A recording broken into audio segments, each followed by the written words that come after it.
Hello and welcome. My name is Tony and this is my lab. In this step-by-step tutorial, I'll guide you through configuring your ESP32 as its own Wi-Fi access point, hosting a local website and enabling seamless two-way communication with your phone or laptop. Making this video is actually the reason why I started this channel.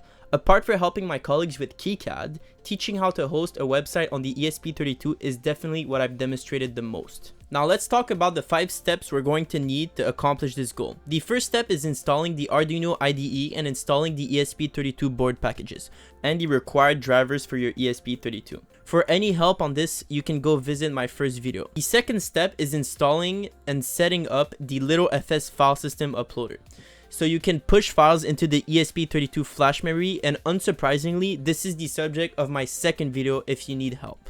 The third step is uploading the HTML, JavaScript, and CSS file into the ESP32 flash using the LittleFS plugin we just configured. The fourth step is flashing the Arduino sketch that is going to turn the ESP32 into its own Wi-Fi access point and host your website at a specific IP address. And finally, we can connect a phone or a computer to the ESP32 Wi-Fi network and open a browser to go to the IP address where the website is being hosted. From this point on, I'll assume that you already have Arduino IDE installed with the required USB drivers for your USB to UART bridge, but I will give a complete refresher on the LittleFS uploader. This website will be in the description. First off, you're going to go in the release page and download the latest version. You can download this file wherever you want, but make sure you copy it and paste it in the folder we're going to create right now. So go in your user.arduino, and now we're going to create a folder named plugin with an S, and you're going to paste our file into there.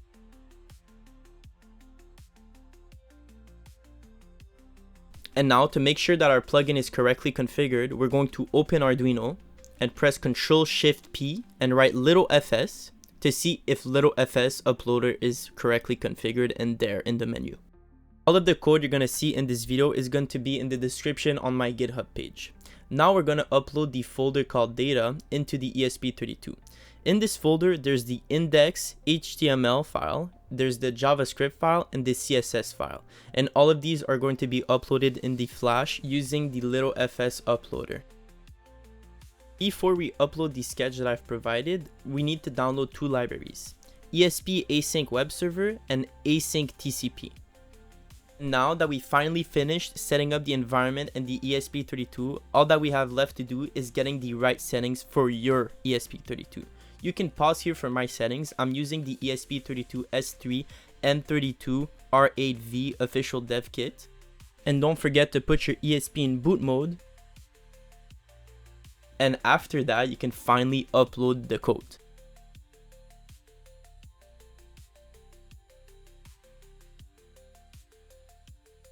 Now that the code is done uploading, you can join the Wi-Fi. You're going to have to put the password that is in the code. In my example, the password is the same as the name of the network. And you can go on the IP address 192.168.4.10, and you can enjoy the website with the two-way communication, where you can see the distance from the sensor and you can control the lights with the 3 sliders.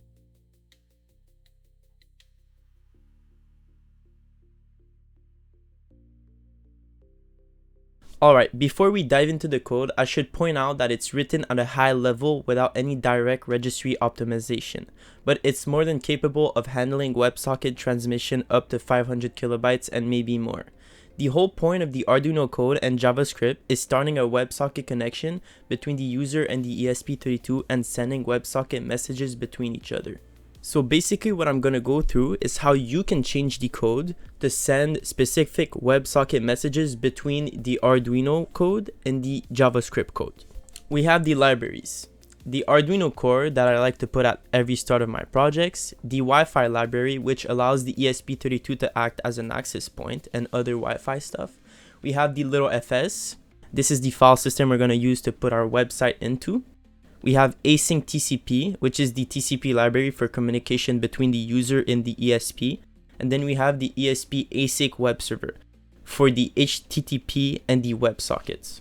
Next up, we have the 2 pins for the distance sensor. We have all the configurables for the software access point. So this is the name of the network, the password of the network, the channel the network's gonna run on. If the network is hidden, the number of connections that can be on the network. So this is the number of devices that can connect to the ESP32. We have the local IP. This is where the website is going to be hosted. We have the gateway and the subnet. The next lines are for creating the async web server. So the actual WebSockets is going to be hosted on the port 80 and it's going to have the object /ws. These 2 lines are a timer without delay. This is where you're going to be able to put your code later on. This is a function to initialize the LittleFS. So basically we're starting the LittleFS, we're opening the index.html with the read function. And if it doesn't work, we're printing out that it's not working and then we close the file.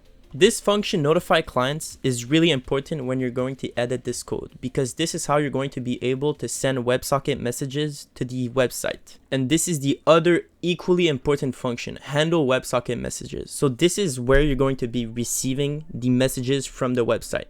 Here I have a simple code that is going to parse RGB 2 points.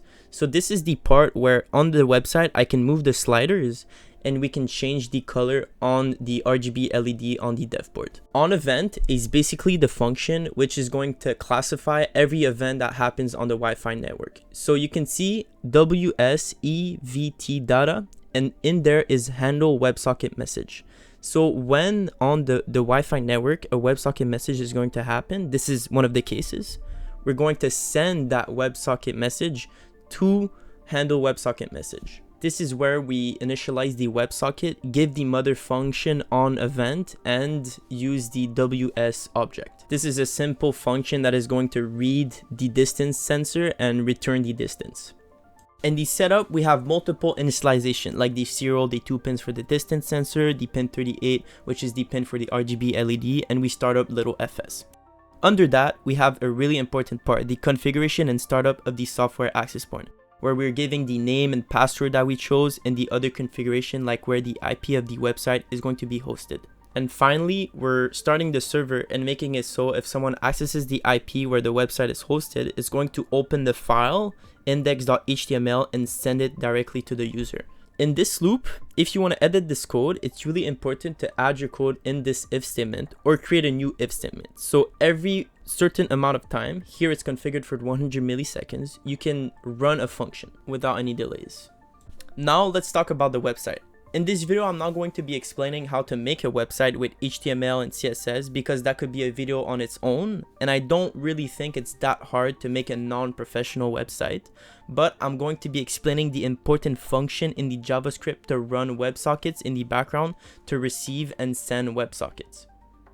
Let's start with the variables I created. The first one is the object that we created in the Arduino code. If you remember right, it was /ws, and this is where the website is going to be looking when connecting to the WebSockets.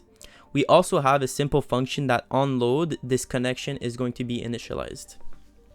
The WebSocket function we're calling init WebSocket is simply just starting a WebSocket and relating the objects to each one of their companions. OnMessage is the function that is going to be called when you receive WebSocket messages. So if you're going to edit the code and you want to do something else when you receive WebSocket messages, you have to put your code here. I'm simply taking the data and putting it in the spot where the distance sensor message is on the HTML. This next function is related to the sliders and is going to give you a great idea how to send messages to the ESP32 via the website. Basically, I'm taking in 3 colors, RGB from the 3 sliders by using getElementById and putting them in one message and sending it via the WebSocket.send.